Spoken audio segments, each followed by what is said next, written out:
Rayna a warm welcome. Light up the chat. Tell her where you're joining her from. And also feel free to use the emojis if you see any, the thumbs up, the heart, you know, like the applause. You can welcome Rayna to the virtual conference today. All right, so Rayna, there you are. Yay! Hey, how are you? I am doing fabulous. Good morning, good morning, good morning, everyone. Great, great, great, great. So, Rayna, now we want to really delve into your specialty in networking, because today we're giving people different tools, strategies, you know, methods. And when we talk about financial freedom, sometimes we get really, really focused on just the strategy for money, the money strategy. But we can't leave out all the components that help you to execute those money strategies. And I think that networking is such a critical skill in that. And you have to be able to make connections. You know, at the end of the day, that's what networking is about, is making connections with people around you. And so I'm really excited to learn more about, you know, how people can get better at networking for success in finances, sure, with their money, sure, but also I think it's a critical skill just for life in general. So what is your work, and what was the journey that brought you to this day and this moment right now? Totally. Thank you so much for giving me the opportunity to have the stage. I'm so excited to be in network with people from all over the world. And I'm coming to you live from Delray Beach. I like to tell people I put the Ray in Delray. And the biggest thing I think you need to know about networking, and when I mentor teens, this is the biggest thing that I emphasize, is, have you guys ever heard that expression? It's who you know. Oh, she got the job because of who she knows, right? We've been hearing that our whole life. It's who you know. Well, that's wrong. It's who knows you. Oh. You could follow 1 million people online. You may have met the same person 10 times at the same convention, the same trade show for the last 10 years. But if they don't know who you are, that relationship is never going to serve you in the future, right? And there's lots of ways that I'm sure we've all learned in our own professional lives that this is a great way to be memorable. And we've also been in some scenarios, right, where we've learned, maybe this isn't a great way, you know, to be so memorable. So number one, focus on people knowing you. And when you say, like, how in your journey have you gotten to where you are now? So just Cliff Notes version. I grew up my whole life wanting to study business, make a lot of money, go into politics. I grew up in Memphis, Tennessee, although I know it doesn't sound like that, but I really am a Southern girl at heart, which I have to tell you, in the South, we grew up like ingrained in us, write a thank you note.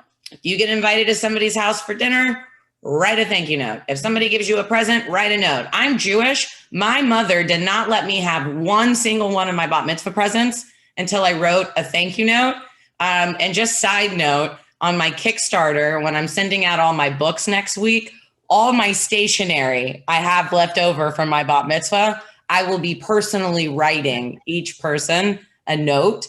And, you know, it's funny, whenever people are thinking about presents, postcards are the cheapest, best present that you can give anyone, because it's like, wow, you cared enough about me to buy a stamp, a postcard, write the message, and put it in the mailbox. So throughout my life, you know, I've always sent notes to people, which is definitely a way to stand out.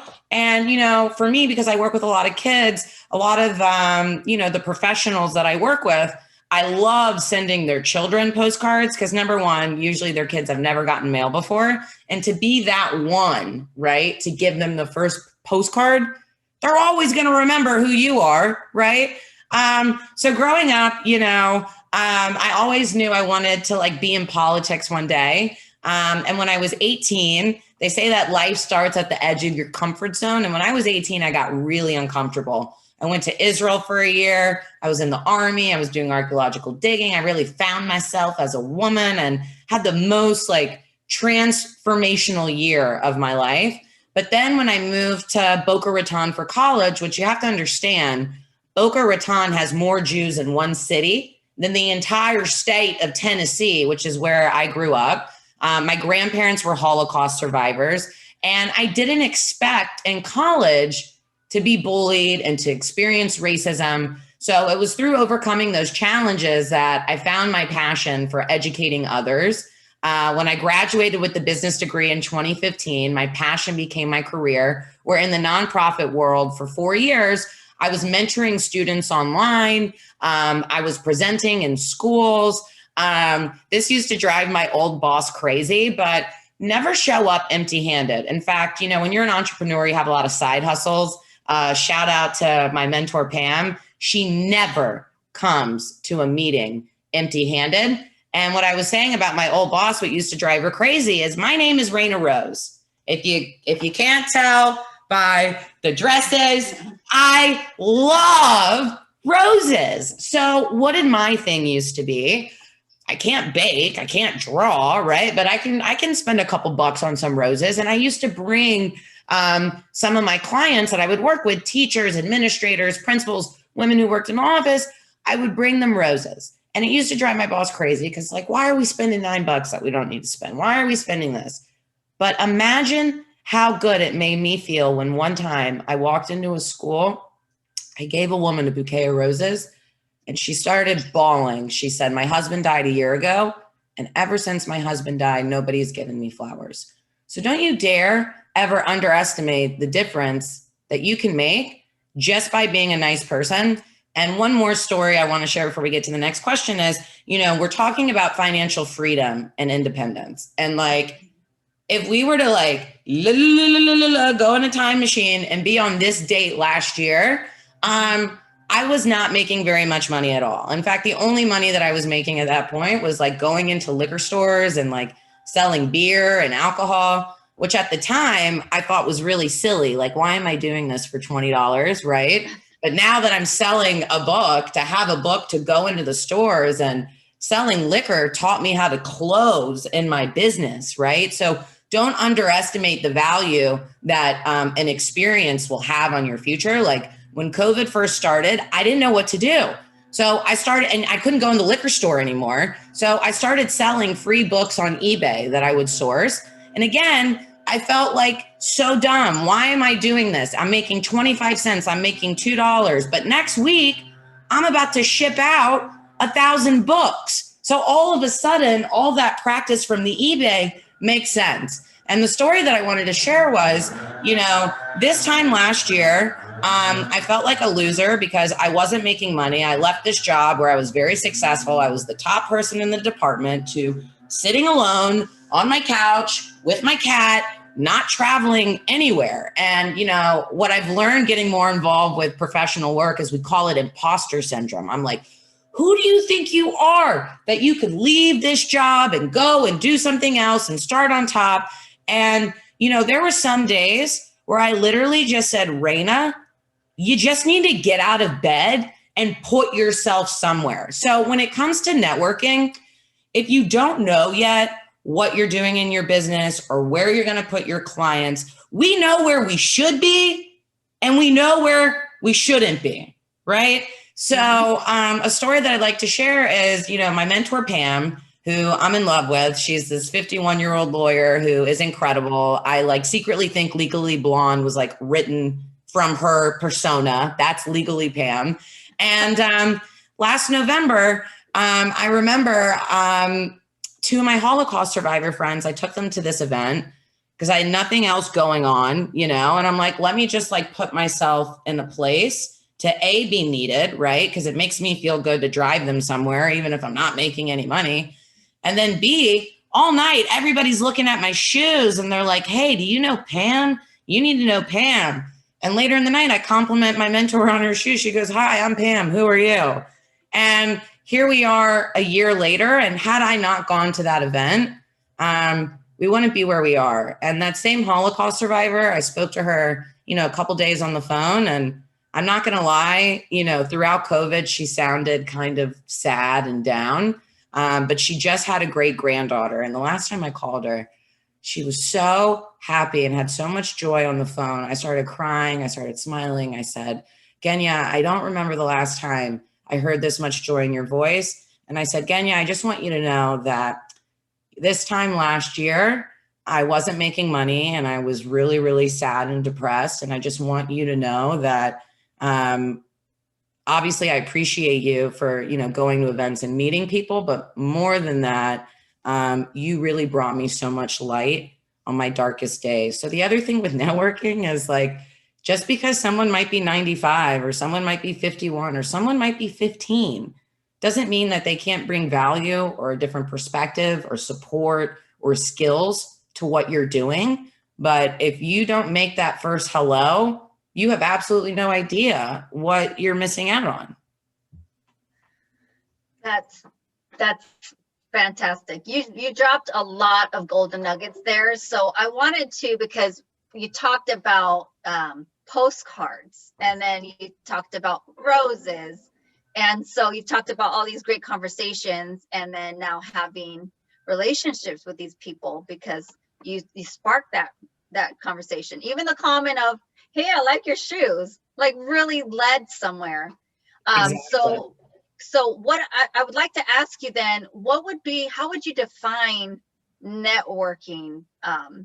Because it just sounds like it's so expanded to maybe the way some people consider networking. Maybe they're only familiar with it in a professional career setting where you show up and exchange business cards, but you're describing something way more than that. So how would you define it?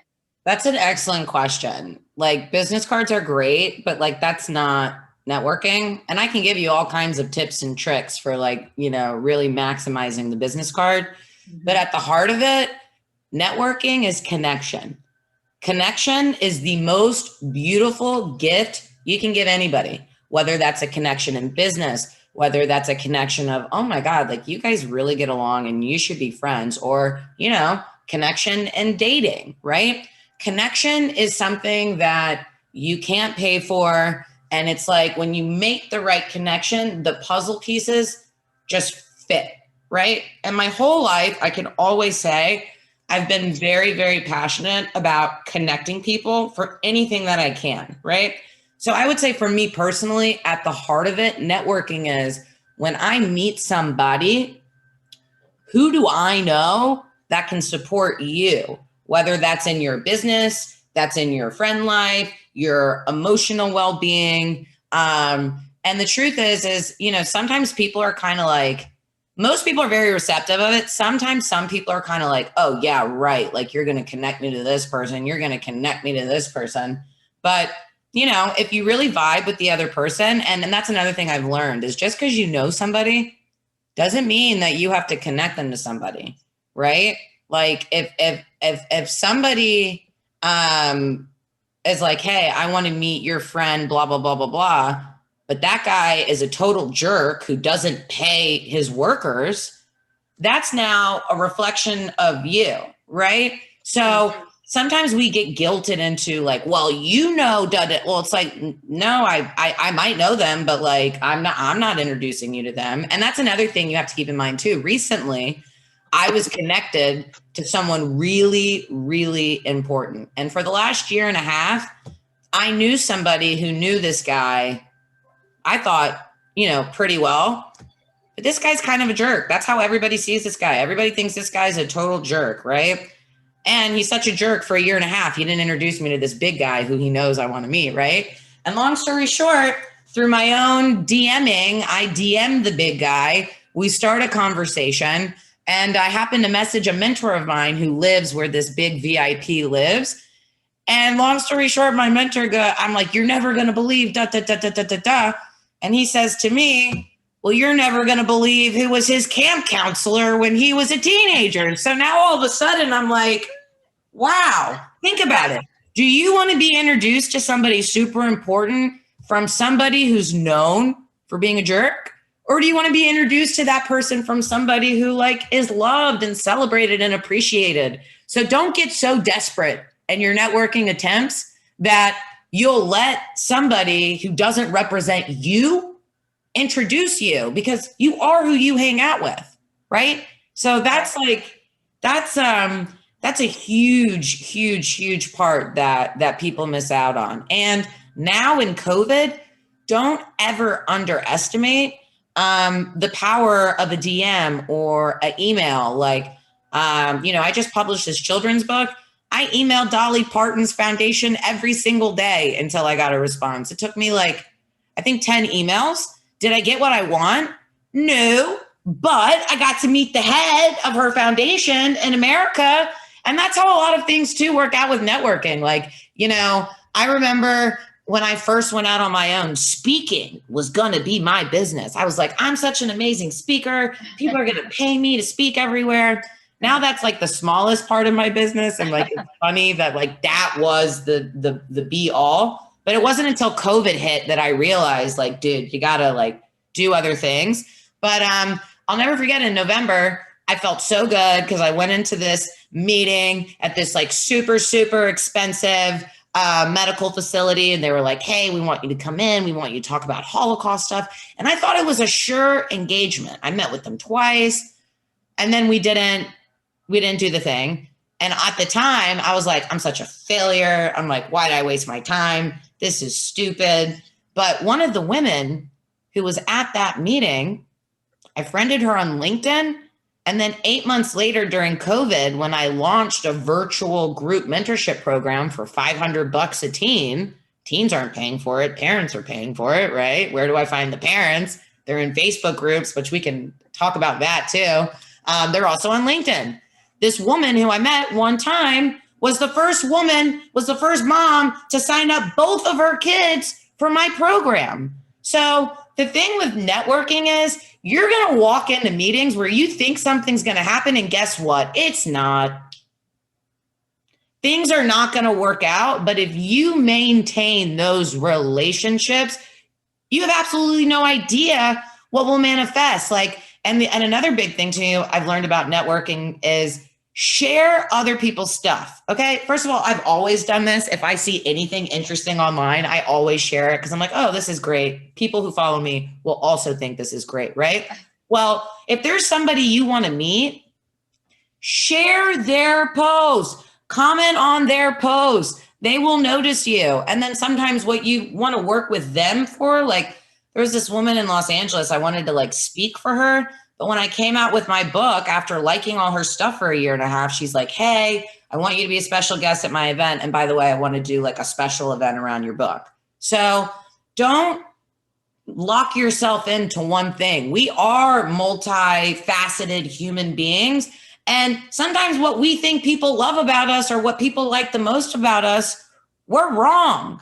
And unless you're posting about what you're doing and what you're interested in, then you're not inviting anybody to engage with you. And if you're not putting that information in new places for people to see it, which for me has really been Facebook groups, then you're just doing yourself a disservice. Like, I can't tell you how many times I write something on my Facebook and get maybe 10 likes, but then I'll go into some of these Facebook groups and get 100 likes, right? Doesn't mean that what you wrote wasn't amazing. It just means that, you know, the algorithm, maybe people didn't see it, and just the more places you put it and you put yourself, the more opportunity you're going to create for you to connect with people. Awesome, guys. So I would like for you guys to tell Rayna what you're taking away so far. What is an aha moment? What's something that really landed for you and you're just like, I didn't think of that, or how could that happen? Or I think I'm going to try that today. Can you let her know? Put in the comments. I'd love for her to know what is landing, because all of us are on our different life journeys. And so it's always cool to see the way we interpret and receive information according to what we're needing to hear at that moment. So what I wanted to go to next is the connection, because now we've established, yes, at its core, the essence of networking is connection. And you're describing all these different ways that you've connected with people.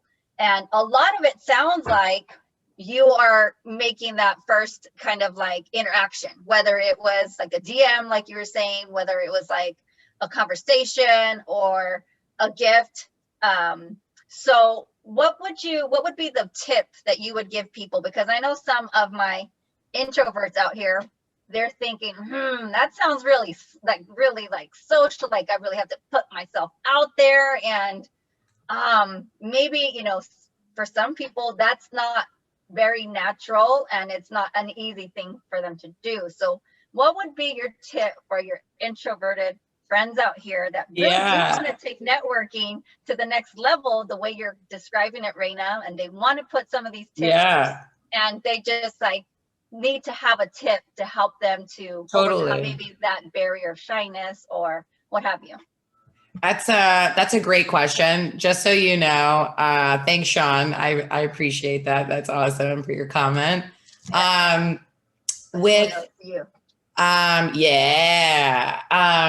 my God, I just lost my train of thought. We were going to say, the relationship.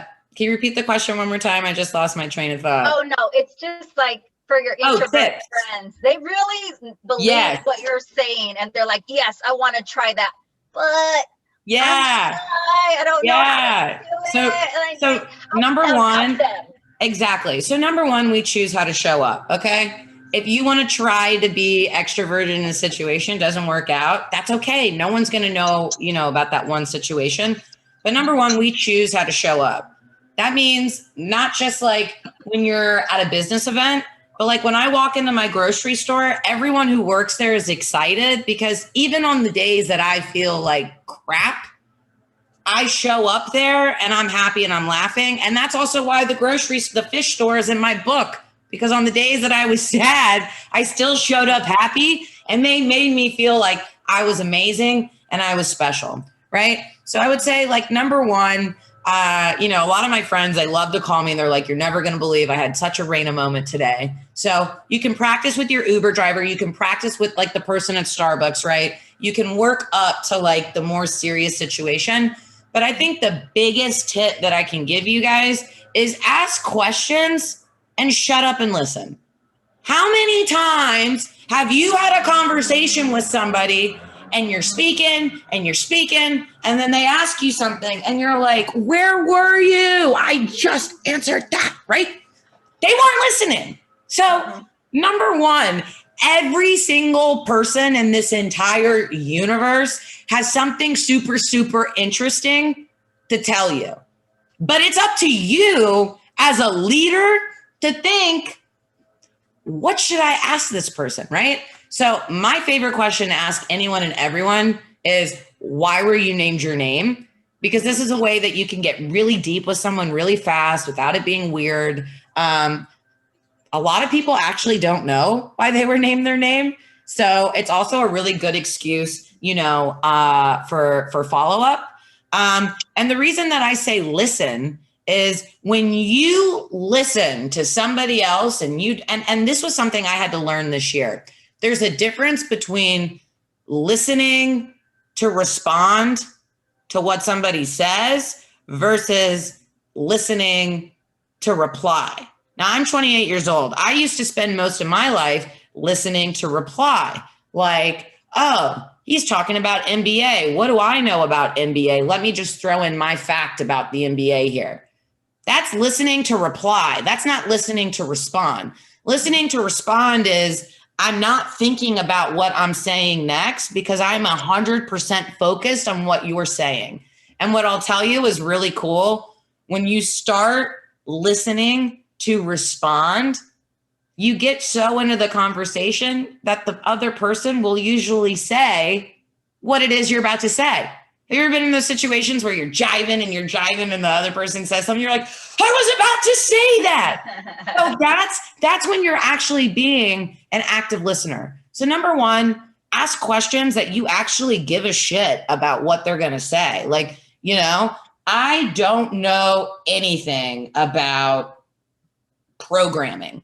So if I meet somebody who's in programming, I'm not going to ask him specific questions about software because I don't know about that. But I might say to him, what's the weirdest project somebody has ever hired you for? And don't ever underestimate people in the totem pole, because I will tell you, of all the people of the best stories, hotel maids, Uber drivers, you know, it's the people who work in the public that, you know, that we don't always, you know, realize how much they know. And one other thing, and I do this all the time, anytime I go out to eat, I sit down, I want to know my waiter and waitress's name. And every single time they come to my table, thank you, Kathy. I appreciate it, Kathy. Kathy, thank you so much. Kathy, when you get a chance, can I get the sugar? And when you use somebody's name, number one, if you're at a business meeting, everybody else around you, they notice that. They really notice it. And when I'm with my girlfriends, they start being nice too, you know? And not that we're nice to get free stuff, but I can't tell you how many times I get free stuff because they're like, you were the nicest customer we had all night. Like, this is on us. Like, half of this is on us. You ordered soup. Here's some soup to take home, right? So even when you feel bad and you don't know what to do, being nice and complimenting other people will always fill you up with light. It doesn't make the darkness go away. It doesn't make the emptiness go away. But if you can compliment somebody else, if you can help somebody else, if you can give somebody else a ride, you can be nice to your waiter or waitress, even if you got fired that day, or even if you had the worst day ever. I don't know what happened, but it's going to put light into that space. Absolutely. I completely agree with what you were saying. And some more comments were coming in. Listening to understand versus respond is a differentiator for sure. You're listening to understand is key. So people are really, it's landing, Rayna, what you're saying. It resonates. Thanks for listening, guys. Listening, you know, they're like, yeah, dropping knowledge. And somebody gave a story about the dad taught him a tip about how the faces perk up, and you can see it in the chat. But so I wanted to help people that are introverted, because I think sometimes, you know, we are looking for reasons to kind of cop out. Yeah. We're just looking for, you know, and so we say, well, you know, I'm kind of shy, so yeah, I'm not going to do that. But you've given the tips that, hey, you know, you can start small. You can start with the Uber driver, you know, and it doesn't have to be that you're trying to be somebody you're not. Yes. And you're not trying to push yourself to be extroverted. All you're trying to be with, trying to make that connection. The way it's landing for me is that you're trying to be curious. Like, exactly. How can there's an opportunity. I'm sitting here in line for, and you know, my burger, and there's an opportunity. There's another human here. Yeah. Is there a way I connect? What is there? And just kind of thinking of those ideas, like what's the opportunity here for me to spark up a conversation and still be authentic. And I love the thing that you do, Rayna, which is to immediately, and that was another bomb, you know, nugget you dropped, was to ask people, how'd you get your name? Because like you said, it's like an easy way to get kind of intimate. So whenever you're in a situation, I would tell people, and you're just trying to try some of the things that Rayna's teaching you right now, is to think, you know, let me do the Rayna thing. Let me, you know, ask this person how they get their name. Yeah. Or start there. Exactly. And then you get practicing small, and then you get comfortable with that. And then the next time you might do, you know, some other question. But the point is that people are afraid to make that first kind of interaction. Sometimes I sense it in the air sometimes. Like, we've been flying recently. I just got back from Mexico from visiting my grandma, and in the airplane, you know, everybody's trying to get situated, buckle up, but I sensed like this awkwardness in the air when I was sitting beside another lady. And I thought, you know what, I have to connect with her because I just need to put her at ease for whatever reason. Maybe she was extremely, I don't know what was going on, but we ended up having the best conversation. We're like on Instagram together now. She's also an author, turns out. And so it's just like, you never know who you're going to meet. And if you're sensing that awkwardness, don't stay stuck in it and continue it. Like, be the leader, like Rayna says, and break the ice. Come up with something, anything that you can connect with.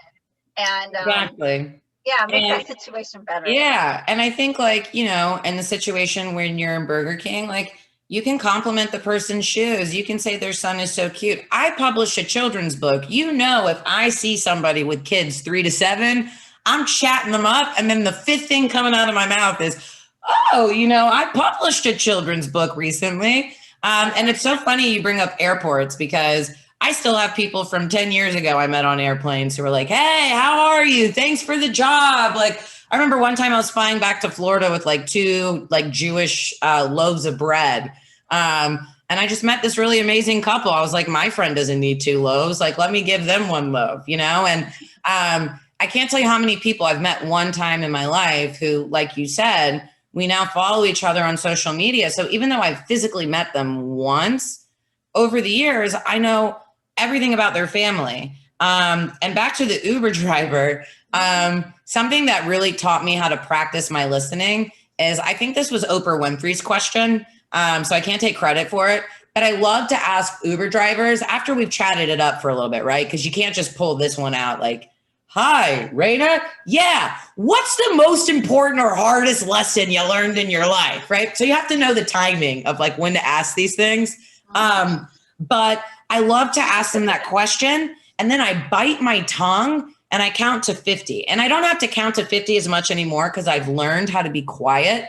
But the truth is, you have to be so quiet. And what you said about it being awkward sometimes, you have to sit in that awkward silence for as long as you need to, because the truth is if you interrupt the person while they're thinking, they're not going to share as deep of a thing as they wanted to share. And if anybody here is in, raising funds, venture capital, nonprofit world, the longer you usually the more zeros you're going to get on the check, because the person is processing. You know, a lot of times, and I'm still learning this, we feel like, oh, there's a pause, there's a gap, like I need to insert it in. But, you know, working with teenagers, sometimes some of the things I'm telling them, they're actually hearing it for the first time. Now, that's not to say that their parents didn't tell them that before, but when I say it, for some reason, they're hearing it, and that takes time.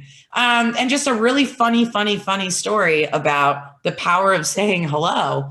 My older brother lives in Charleston. He calls me last week. He goes, Rayna, you are never going to believe what happened. Like, call me back. So I call him. I'm like, what's going on? He's like, well, I'm in an Uber right now. I'm in Charleston, and I'm telling them about me and about our family and about you. And all of a sudden the Uber driver goes, I met your sister a year ago. She was my passenger. She told me she was writing a book. My brother goes, well, yeah, she's 20,000 in sales. She had this big Kickstarter. The Uber drivers tested my brother, call your sister right now. I want to congratulate her. And he did, right? So again, like, when you're in the Uber, like, you don't need to be on your phone. Like, can you be on your phone? You can. I hate it. Like, if I absolutely have to work, then like I'll be on it. But like, I've even had guys that I dated, like was dating, they would call me while I'm in the Uber. I'm like, yo, I'm in the Uber. Like, I can't talk right now. And it's because, to me, being present in that moment is more important than anything else. When I'm checking out at the grocery store, I don't want to be on the phone because I want to have a conversation with the person working behind the counter.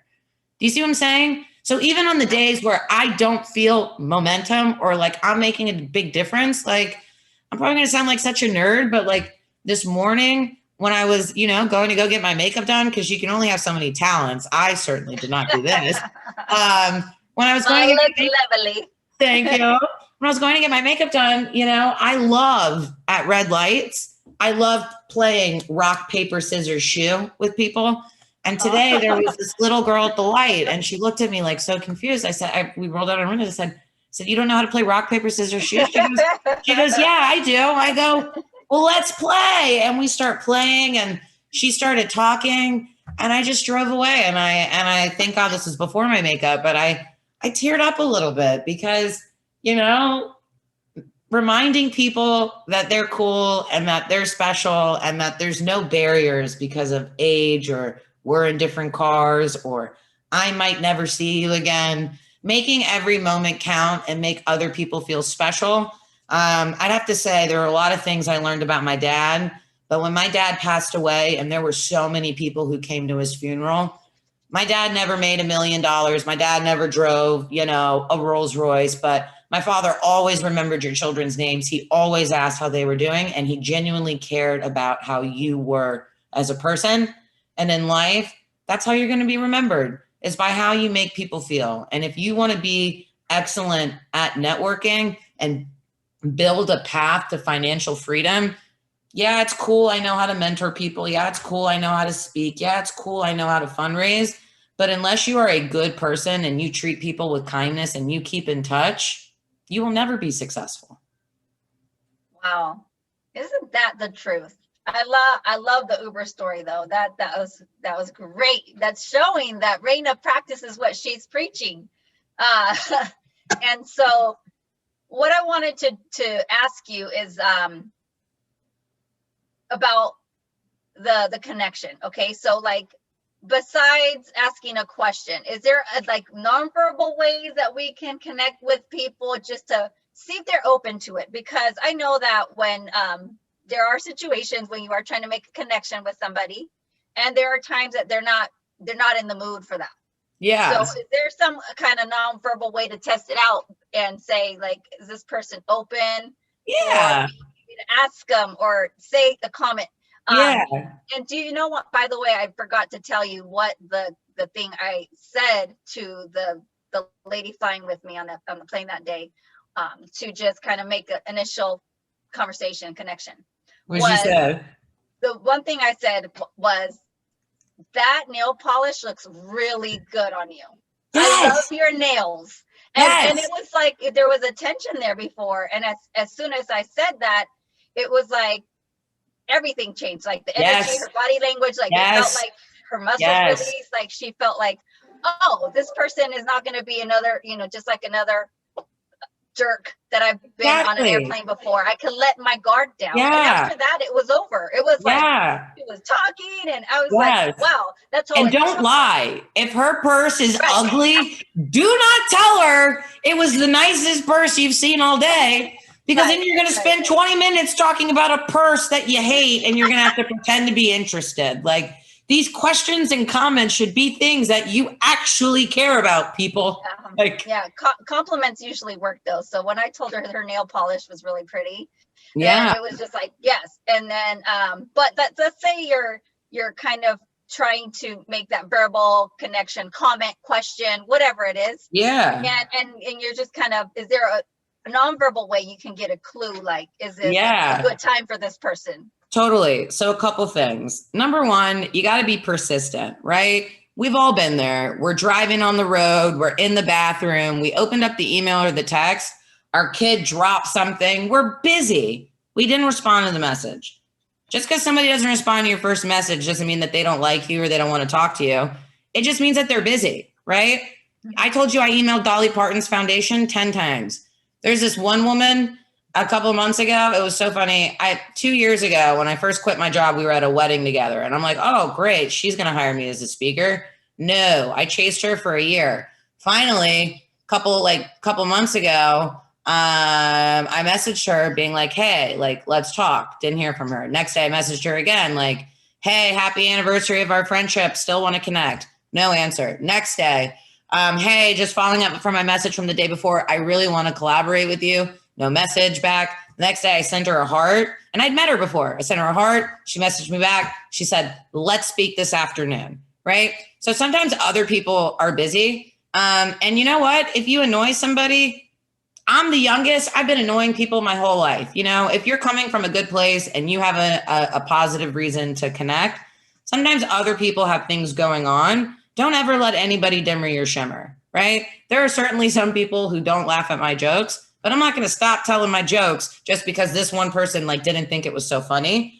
So number one, be persistent. Don't take things personally, and be different about it. Nobody wants to connect with you through a LinkedIn message. And I'm sorry if there are people on here who send out newsletters every day. I don't even want to talk about how many of those newsletters I just deleted going into the new year. Nobody's reading it. So if you want to connect with people in a way that they're going to actually receive you, then you want to be different. There's two stories I want to share, and they kind of connect, actually. I call this the backdoor rule. Some people call it, the 3 degree of separation. So let's say there's 6 degree of separation, between everybody. So when you said, like, are there anything that we can do without talking that are like signals of like, hey, we want to connect, right? So for me, I know my examples are a little extreme, so I am not telling you have to do what I do. I'm going to share what I do, and then I'll give you guys some ideas for things that you do. And some of you on the call might already have this, right? But for me, I don't know, like if we can like see right now, but I'm always in dresses and sneakers all the time.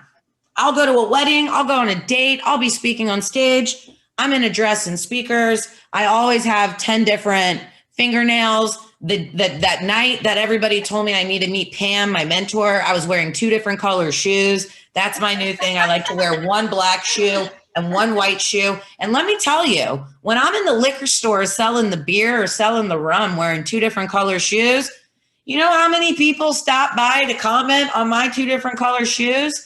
I also love having stickers in my purse, which is another thing I learned from the liquor store on accident.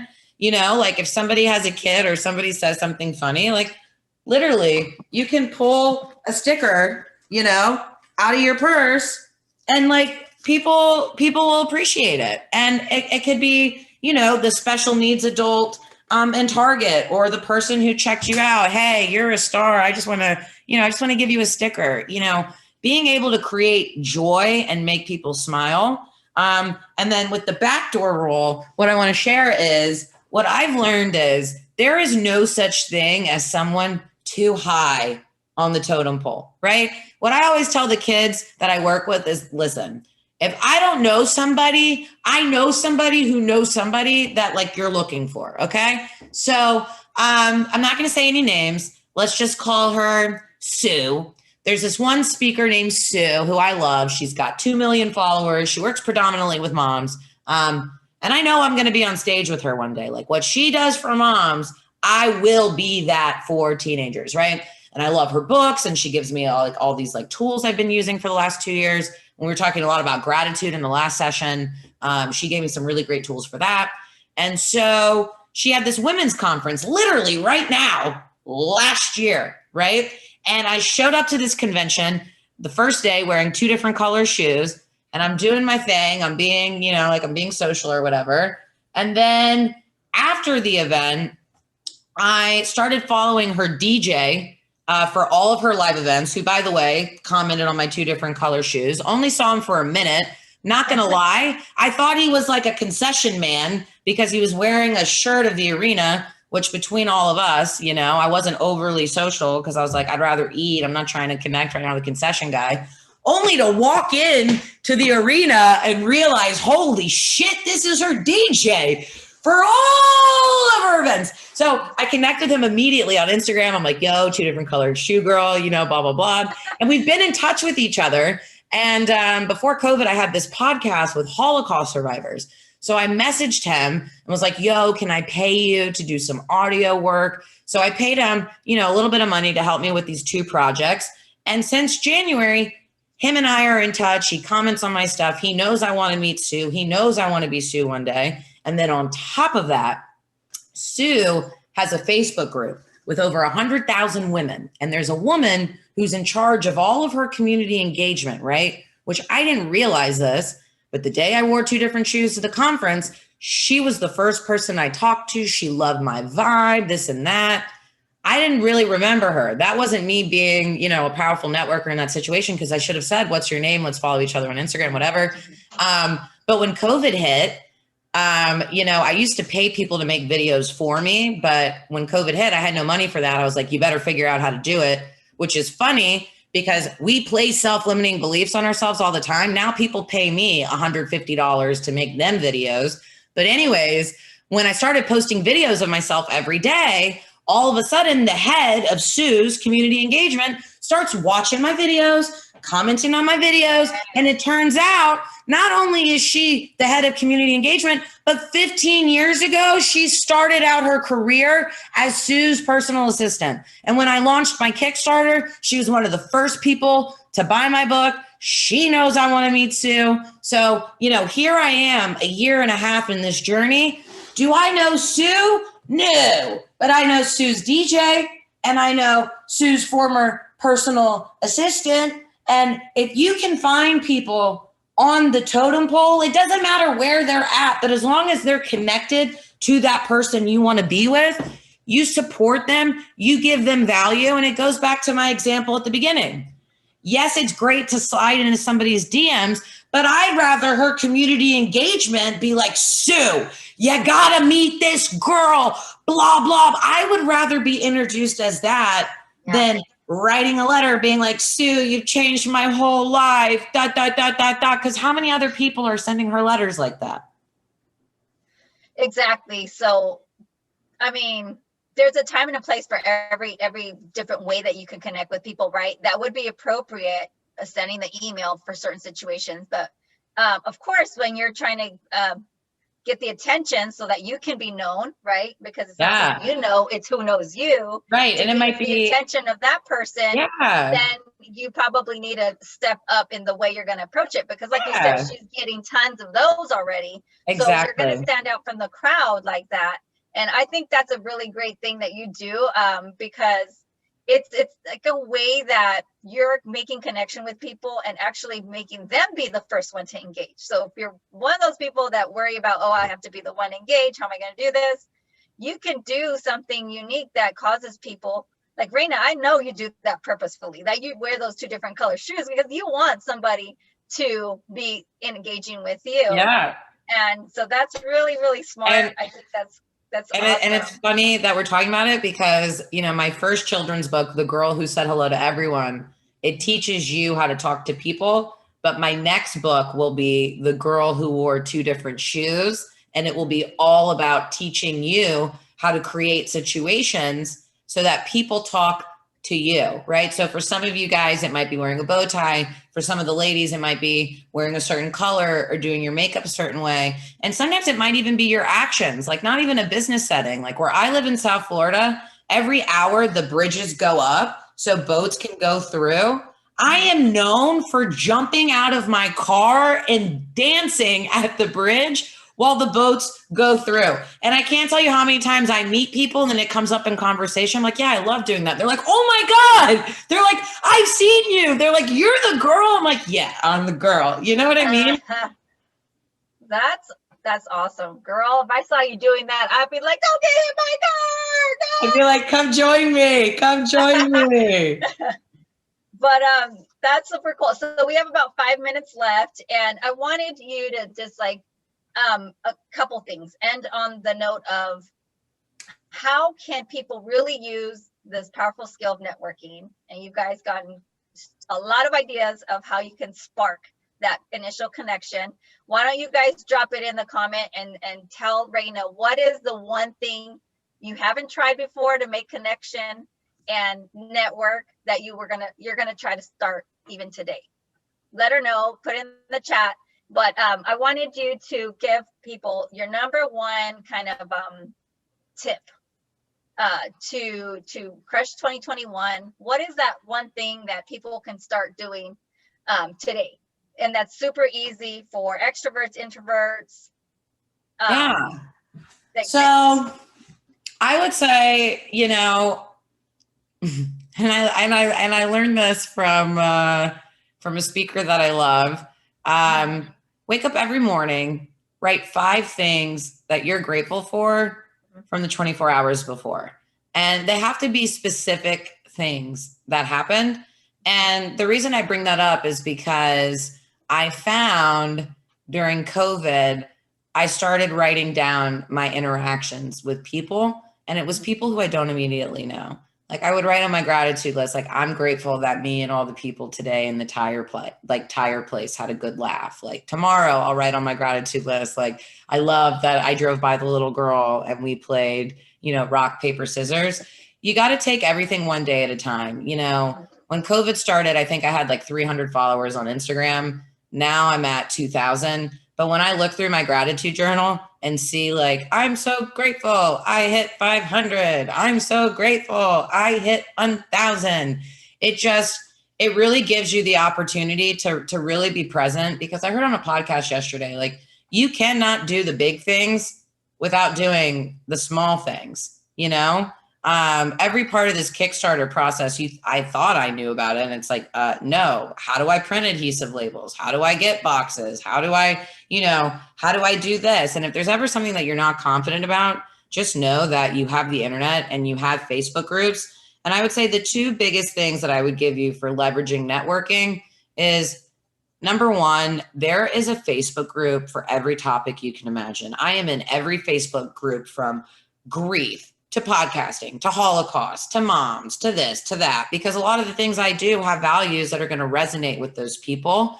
They say in marketing, it's so expensive to start a conversation with your client, but Facebook groups give you the opportunity to join the conversation. And there's a difference between being spammy and actually being resourceful, right? So kind of like what we said at the beginning, a lot of these real world tools, if you apply them online, you'll be absolutely amazed by like who you're able to connect with and what you're able to, accomplish. Like I don't own a Peloton Facebook bike, I don't own a Peloton bike.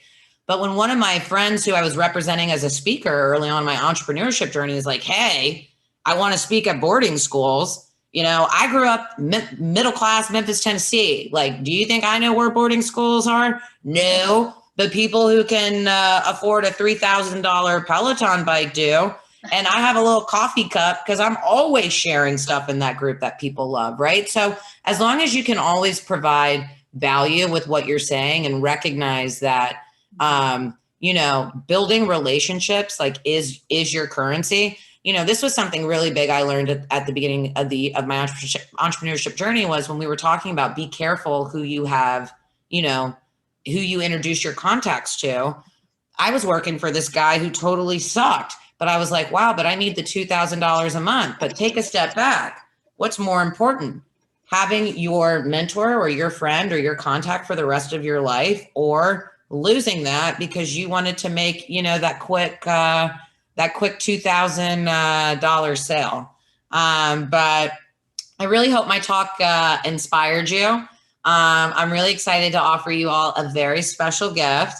If you were interested in my story and have children of your own, ages 3 to 7, I'm offering for the next week free shipping on the Girl Who Said Hello to Everyone. We're going to go ahead and drop the link in the chat. Also, if you visit my website, therosegrows.com, there's a link there. You can also type in to Google The Girl Who Said Hello to Everyone and find the book there. And I really just want to inspire all of you today to go out of your way to be nice to somebody, and let it be somebody who, maybe you don't even like see as an immediate friend. That's awesome. Thank you so much, Rayna, for being here with us today. We are dropping those links as we speak. And what's your favorite way for people to connect with you? Again, I know you're on different socials, but what would be the one that? Yeah. Facebook, LinkedIn, Instagram. Yeah. All those are good. Okay. And is it just your name, or do you The Rose grows. So THE Rose, ROSE grows, GROWS, and the rose is growing.